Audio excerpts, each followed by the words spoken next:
सर्वेभ्यः नमो नमः। आप सभी बच्चों का स्वागत है आज के इस वीडियो में।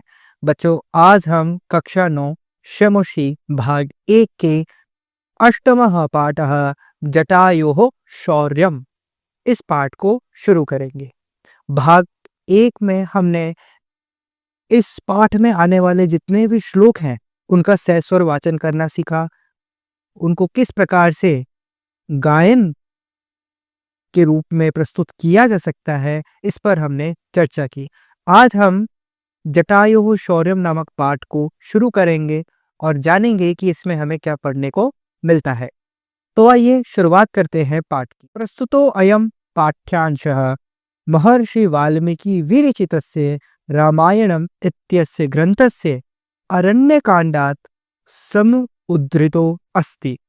अर्थात प्रस्तुतो अयम, यहाँ पर जो ये ऐसा एस जैसा अक्षर दिखाई दे रहा है, इसे हम संस्कृत में अवग्रह कहते हैं। क्या कहते हैं? अवग्रह।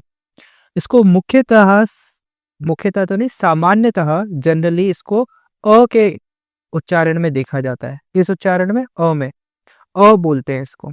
लेकिन संस्कृत व्याकरण के अनुसार इस चिन्ह से जो पहले, तुरंत पहले, जैसे प्रस्तुत तो जो है इसको थोड़ा लंबा बोलते हैं और फिर यम बोलते हैं।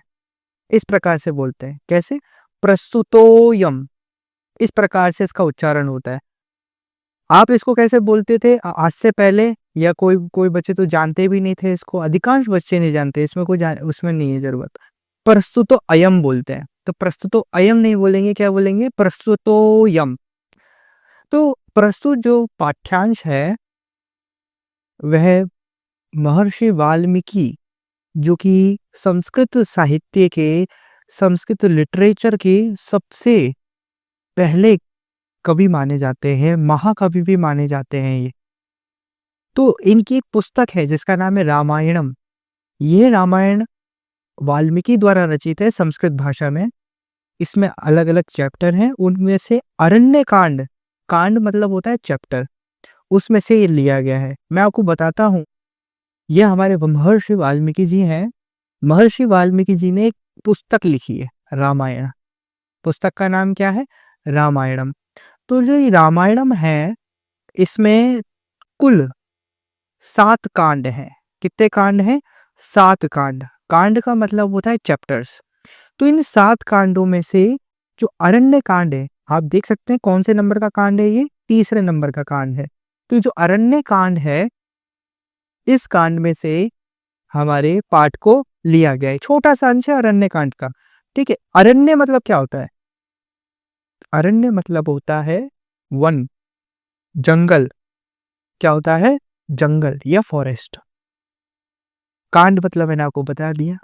मतलब ये जो पूरा का पूरा अरण्य कांड है, ये भगवान श्री राम, माता सीता और लक्ष्मण जी, ये जब वनवास के लिए निकल जाते हैं, वनवास यानी वन के लिए, वन में वास करने चले जाते हैं, जंगल में रहने चले जाते हैं, तो वहां का पूरा वर्णन इस चैप्टर में हमें मिलता है। ठीक है। तो अरण्य मतलब होता है वन। तो ये कहाँ, कौन से वन की बात करते हैं? पंचवटी। अरण्य का नाम क्या है, यानी वन का क्या नाम है? पंचवटी। पंचवटी गांव में वन के अंदर ये तीनों रहते हैं। वहां पूरा चर्चा इस कांड में मिलता है। इसी का एक छोटा सा भाग है जो हमारे यहाँ पर दिया गया है। कौन सा भाग है? देखें जरा। अत्र जटायु रावण्योः युद्धस्य वर्णनम अस्ति। यहाँ पर जटायु और रावण, इन दोनों के मध्य युद्ध का वर्णन किया गया है। किस किस का? जटायु और रावण। आप देख सकते हैं इस चित्र के अंदर एक रथ है घोड़े का, उस पर एक महिला है और एक पुरुष दिख रहा है जिसने क्या पहन रखा है? मुकुट पहन रखा है, और उसके हाथ में तलवार है और एक पक्षी को मार रहा है। अब जिसके हाथ में तलवार है वह कौन है? रावण है। और जिसको ये मार रहा है वो है जटायु, यानी गिद्ध। गिद्ध है ये पक्षी, ये पक्षी राज गिद्ध है जो कि जटायु है। ये क्या कर रहा है? ये जो महिला दिख रही है, महिला का नाम है माता सीता। तो माता सीता को ये बचा रहा है। किससे? रावण से, क्योंकि रावण क्या है, इनको अपहरण करके लेके जा रहा है इनका, है ना? तो इस पूरे अरण्य कांड के एक छोटे से भाग में हमारा जो पूरा पाठ है, वो इन दोनों की लड़ाई के बीच में बता रहा है कि जटायु और रावण की लड़ाई हो रही है, उसके बारे में बताता है। पक्षिराजो जटायुः पंचवटी कानने विल्पन्त्याः सीतायाः करुणक्रदनं श्रुत्वा तत्र गच्छति। अर्थात पंचवटी वन में विलाप करती हुई सीता यानी रोती हुई सीता के करुण क्रदन को सुनकर पक्षीराज जटायु वहां जाते हैं और वन के अंदर पक्षीराज आराम कर रहे हैं आराम से, है ना? वहीं पर ये एक आवाज आती है, बचाओ बचाओ ये दुष्ट मुझे ले जा रहा है, इस प्रकार की आवाजें आती है। तो एकदम से जटायु उठते हैं और देखते हैं ये आवाज कहाँ से आ रही है, तो देखकर वो माता सीता को देखते हैं और हवा के अंदर एक दुष्ट रावण है, वो क्या कर रहा है, माता सीता को किडनैप करके ले जा रहा है, उनका अपहरण कर रहा है। परंच अपरिवर्तित मति रावणः तमेव अपसारयति। अर्थात वह सीता के हरण में लगे हुए रावण को उसके निंदे कर्म से विरत होने के लिए बोलते हैं, रावण तुम गलत कर रहे हो, तुम्हें ये जो तुम कर रहे हो वो पाप है और पाप की कोई क्षमा नहीं होती, पाप का केवल और केवल दंड होता है। तुम चाहो तो अभी भी माता सीता को छोड़ सकते हो यहाँ पर ही और अपने ये जो तुम कर्म कर रहे हो पाप कर्म, इससे छुटकारा पा सकते हो। लेकिन क्या होता है, ततः पक्षीराजः तुंडेन पादभ्याश्च प्रहृति स्वनखे रावणस्य गात्राणि विदारयति एवंच बहुविधा क्रमणेन रावणः भग्नधन्वा हतसारथि हे हताश्वः व्रणिविरतञ्च संजाता।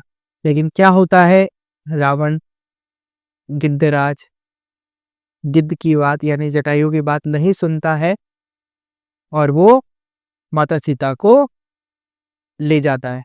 लेकिन इतना समझाने के बाद फिर पक्षीराज उड़ते हैं और उड़कर, अभी तक नीचे से बोल रहे थे, अभी उड़कर उसके पास जाते हैं और क्या क्या करते हैं, पक्षीराज तुंडेन यानी चोंच से, पादाभ्यास और पैरों से, प्रहृति यानी उसको मारते हैं, स्वनखई यानी खुद के नखूनों से, रावण से गात्राणी मतलब शरीर पर, विदारयति बहुत तेज प्रहार करते हैं, एवंच बहुविधा क्रमणेन रावणः भग्नधन्वा। इसके कारण लगातार उनके आक्रमण करने के कारण क्या होता है, प्रकरेण उनका जो रावण भग्न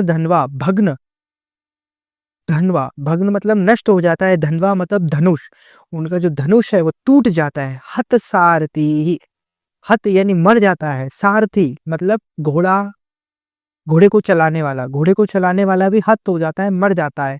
हताश्वः और हत धन अश्वः, इससे बना है हताश्व। हत मतलब मरना और अश्वः मतलब होता है घोड़ा, और इसकी जो घोड़ा होता है वो भी घायल हो जाता है और मर जाता है। व्रणी विरतंश संजाता, और ये सारे के सारे जीव क्योंकि हवा में उड़ रहे थे, तो हवा में उड़ते उड़ते ये क्या हो जाता है, व्रणी विरतश्च, और घायल होने के कारण ये आसमान से कहाँ आ जाते हैं, नीचे आके गिर जाते हैं। खगाधिपस्य पुनः पुनः अतिशय प्रहारहि व्रणी महाबली रावणः मूर्छितो भवति। मतलब खगाधिपस्य यानी पक्षीराज जो थे जटायु, पुनः पुनः यानी बार बार, अतिशय प्रहार बहुत तेज प्रहार करते हैं, किसके ऊपर, रावण के ऊपर। व्रणी महाबली, और महाबली जो रावण है वो कैसा हो जाता है, व्रणी हो जाता है यानी मूर्छित हो जाता है, घायल हो जाता है और जाता है कहाँ पर, जमीन पर। ये पूरा का पूरा वर्णन हमें श्लोकों के माध्यम से पढ़ने को मिलता है। आपको एक छोटा सा क्या कह सकते हैं इसको, नटशेल या समरी आपको मैंने बताई अभी कि हम जटायु शौर्य में ये पढ़ने वाले हैं। अब हम मूल पाठ की ओर बढ़ते हैं, हमारे श्लोकों का अध्ययन करते हैं। पहला श्लोक है, सा तदा करुणा वाचो विलपन्ति सुदुःखिता वनस्पति गतं रुद्रम दर्दशायतलोचना। भाग 1 में मैंने एक शब्द में त्रुटि कर दी थी, उसके लिए मैं आपसे क्षमा मांगता हूँ। सुदुःखिता बोल दिया था मैंने, यहाँ पर जो शब्द है वो है सुदुखिता और मैंने वहाँ बोल दिया था सुख दुखिता। तो यहाँ पर माफ़ कीजिएगा, इसका जो सही उच्चारण है, शुद्ध उच्चारण है, वह है सुदुखिता। सा, सा मतलब होता है वह, तदा तब, करुणा करुण या बेचारी, या हम इसे कह सकते हैं कंपेंशन, है ना? वाचो, वाचो का मतलब होता है वाणी, विलपंती विलाप करते हुए, रोते हुए, सुदुखिता बहुत दुखी, वनस्पतिगतम यानी वृक्ष पर बैठे हुए या जंगल में कहीं बैठे हुए, ग्रुद्रम, ग्रुद्रम मतलब होता है गिद्ध, दर्द शायत लोचना, दो शब्द हैं यहाँ पर, एक दर्दश मतलब देखना और आलोचना। आयत, आयत लोचना का मतलब होता है ऐसी स्त्री या ऐसा पुरुष जिसकी बड़ी बड़ी आंखें हों। ठीक है, अब इसका अन्वय देखते हैं। अन्वय क्या होता है मैंने आपको पूर्व कक्षाओं में भी बता रखा है, अभी भी बता देता हूँ। अन्वय श्लोकों के शब्दों को सही क्रम में व्यवस्थित करके लिखा गया पद ही या लिखे गए वाक्य ही अन्वय कहलाते हैं। यानी आप देख रहे होंगे अभी मैंने इनका हिंदी अनुवाद लिख रखा है, तो किस क्रम में है देखिए, वह तब करुणा वाली वाणी विलाप करते हुए बहुत दुखी, वृक्ष पर बैठे देखा विशाल नेत्रों वाली, ये ऐसे गलत है। अब इसको जमाएंगे, हम सही क्रम में जमाएंगे, तो जब सही क्रम में जमा कर एक वाक्य बनेगा उसी को हम अन्वय कहते हैं। लेकिन वो संस्कृत में जमाएंगे, कैसे जमाएंगे? संस्कृत में। तो तदा सुदुखिता करुणाः वाचः विलपन्ति आयतलोचना सा सीता वनस्पतिगतं ग्रुदं ददर्श। तदा तब सुदुखिता यानी बहुत दुखी, करुणाः मतलब करुण, वाचः यानी वाणी में, विलपन्ति रोते हुए, आयत लोचना जिसके बड़े बड़े नेत्र हैं, सा वह कौन? माता सीता, वनस्पतिगतम वन में किसी जगह बैठे हुए, ग्रुदम मतलब गिद्ध को, दरदर्श यानी देखा या देखती हैं। हिंदी अनुवाद हो जाएगा, तब अत्यंत दुखी करुण आवाज में विलाप करती हुई, विशाल नेत्रों वाली उसने यानी इस माता सीता ने वृक्ष पर बैठे हुए गिद्धराज जटायु को देखा। ऐसे उड़ा के लेके जा रहा है, उसको देख लिया। दूसरा जो श्लोक है वह है, जटायो पश्यमार्य हिये मारामनात्वत अनेन राक्षसेन्द्रेण करुणं पाप कर्मणा। है ना? इसको याद रखेंगे आप। पूरे के पूरे मैंने ऐसे भाग एक में बना रखा है, वहां पर इससे आप देख सकते हैं। जटायो, जटायो यानी जटायु, पश्य यानी देखो, माम आर्य दो शब्दों से बना है, माम और आर्य। माम मतलब मुझे, आर्य मतलब श्रेष्ठ, बहुत अच्छा।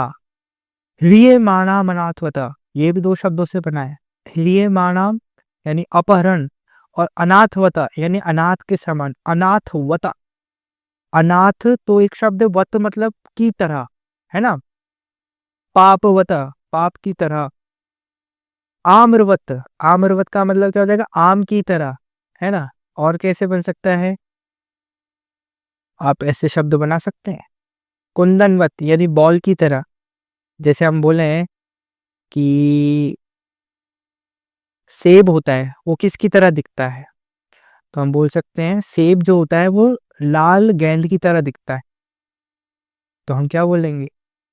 लाल गेंद, लाल को होता है रक्त, रक्तम संस्कृत में, और गेंद को क्या कहते हैं? कुंदेन। तो रक्तम कुंदेन वता मतलब लाल गेंद की तरह, इस तरीके से। तो वता मतलब ये होता है। अनेन मतलब अनेक, बहुत सारे। राक्षसेन्द्रेणा करुणम, राक्षसेन्द्रेण, राक्षसेंद्र, राक्षसेंद्र का मतलब होता है राक्षसों का, है ना? राक्षसों के। और करुणम यानी करुणा, वही पाप कर्मणा यानी पाप कर्म से। अन्वय देखेंगे, हे आर्य जटायु अनेन पाप कर्मणा राक्षसेन्द्रेण अनाथवत ह्रियमाणाम माम करुणम पश्ये। हे श्रेष्ठ जटायु, अनेन यानी बहुत सारे, पाप कर्मणा यानी पाप कर्मों से या पाप कर्म करने वाला, राक्षसेंद्र राक्षसों का राजा, अनाथवत यानी अनाथों की तरह, हिरियमाणा हरण करके या अपहरण करके, माम यानी मुझे, करुणम पश्य, मुझे ले जा रहा है, मुझे देखो। वाम पश्य, मुझे देखो कि ये जो राक्षस है, ये जो रावण राक्षस है, कैसे मुझे लेके जा रहा है। हे आर्य जटायु, इस पापी राक्षसों के राजा रावण के द्वारा अनाथ के समान अपहरण की जाती हुई मुझ बेचारी को देखो और मुझे बचाओ। तीसरा श्लोक है तम शब्दम वसुप्तस्तु, तम शब्दम वसुप्तस्तु जटायुरथ शुश्रुवे निरीक्षे रावणं क्षिप्रम वैदेहीं च दर्दर्शः। तम, तम मतलब उस, शब्दम व सुप्तस्तु दो शब्दों से मिलकर बना है। शब्दम यानी शब्द, असुप्तः मतलब सोए हुए, जटायुरथ यानी जटायु और अथ, जटायु मतलब होता है जटायु और अथ मतलब फिर, शुश्रुवे यानी सुना, निरीक्षे यानी देख कर, रावणम यानी रावण, क्षिप्रम यानी शीघ्र ही, वैदेहिम यानी सीता, माता सीता का दूसरा नाम है वैदेही।